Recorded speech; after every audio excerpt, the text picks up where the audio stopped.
I'm Ross Smith with Hanna Instruments. Welcome to another product demonstration.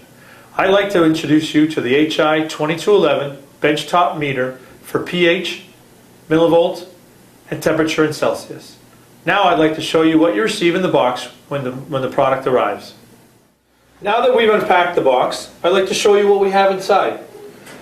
We have the HI 2211 pH, millivolt benchtop meter, an instruction manual, a quick reference guide, the calibration certificate for the meter, the HI 76404 probe holder with the mounting bracket, buffers and cleaning solutions. Here we have the HI 7662 temperature probe with testing certificate, the HI 1131B glass body refillable pH electrode and its testing certificate, the HI 7071 fill solution for the electrode and a pipette. We have the electrode instruction guide and a 12-volt DC adapter.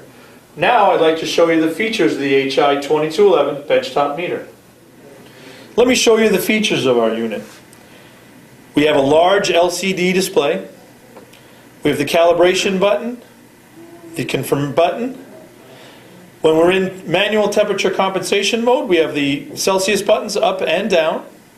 We have the range button, which will display pH and millivolt, a memory button to store the last reading, and a memory recall button to pull up the last reading. If we turn the unit around, we have the on-off switch, the 12-volt DC adapter, the temperature probe connector, a BNC connector for the pH electrode, and if we're using half cells, we'll use the BNC connector here for the pH electrode, and this one for the reference electrode.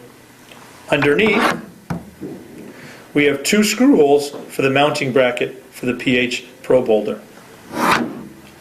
Now, I'd like to turn this unit on for you.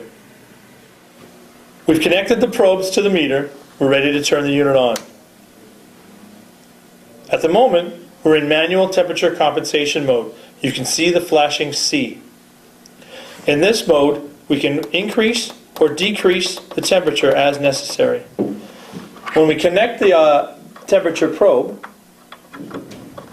it automatically turns to automatic temperature compensation, and the C is no longer flashing. The range button will allow us to see it in pH or millivolt using the pH electrode. We can also use an optional ORP electrode.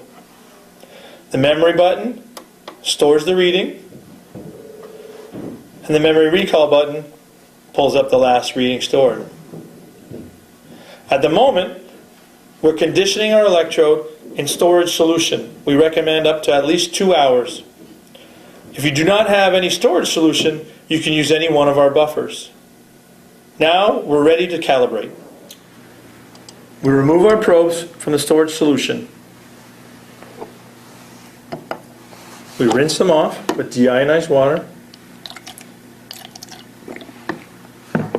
and place them in pH 7 buffer.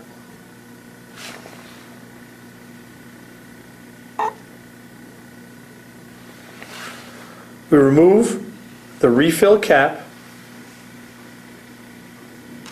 This creates positive head pressure and allows the electrolyte to flow through the junction, creating a faster response time. We hit the cal button and we turn on the magnetic stir.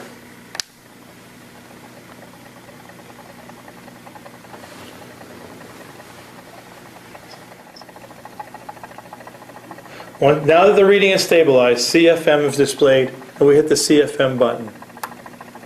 This now prompts us for pH 4. We can also use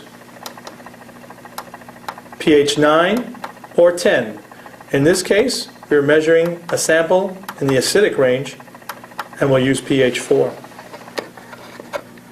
Turn off the stirrer. We rinse our probes again with deionized water.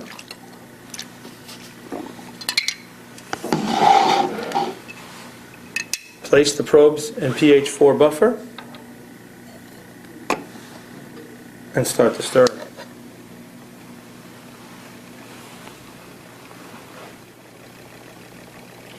CFM is displayed. Press the button, and now we're ready to measure. On a final note, I wanted to leave you with a few thoughts. Whenever you're using your pH electrode, remember to remove the fill cap. You'll have a faster response time. It's also important to maintain a conditioned electrode. You can either use a small amount of storage solution in the protective cap, you can leave it in the beaker. If you don't have storage solution, you can use any one of our buffers. Never ever use deionized water.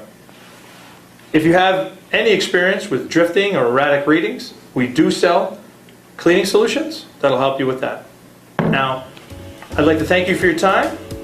If you have any questions whatsoever, please do not hesitate to contact your local Hanna office for support. Thank you.